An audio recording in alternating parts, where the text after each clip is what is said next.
All of us have rightly condemned the crimes against humanity that are being committed by Vladimir Putin in Ukraine. And the government has moved instantly, within 5 days, to sanction Putin's regime. And the strength of language that was used rightly against Putin as a barbarian, as a thug, as a murderer, as a warmonger, all of which are true, all of those things apply to the State of Israel in its treatment of the Palestinians, and yes, the government is concerned about its use of language and doesn't feel it is appropriate to even use the word apartheid when Amnesty International, the most respected human rights organisation in the world, and Human Rights Watch, within a very short period of time, issue these damning reports saying that Israel, since its foundation, has been built on a system of oppression and domination and apartheid and racism, involving the murder of unarmed,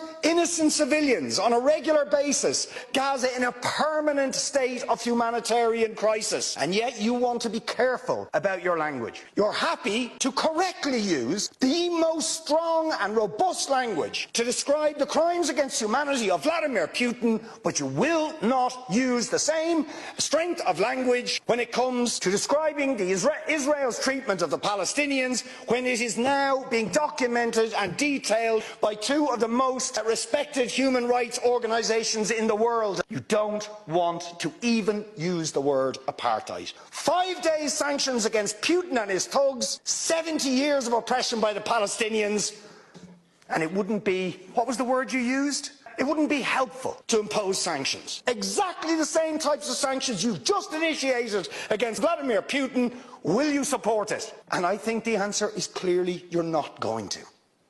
And then we ask the question, why? Why?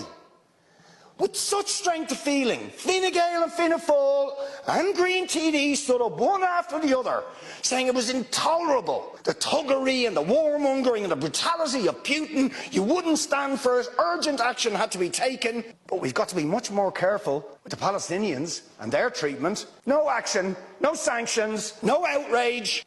Words of concern. We'll raise it. We'll raise it. We'll call on them to do things. Now, you see, if you're going to have moral standards, those standards have to be consistent. Show some moral backbone, show some consistency. Otherwise, they are not standards at all. They are just cynicism.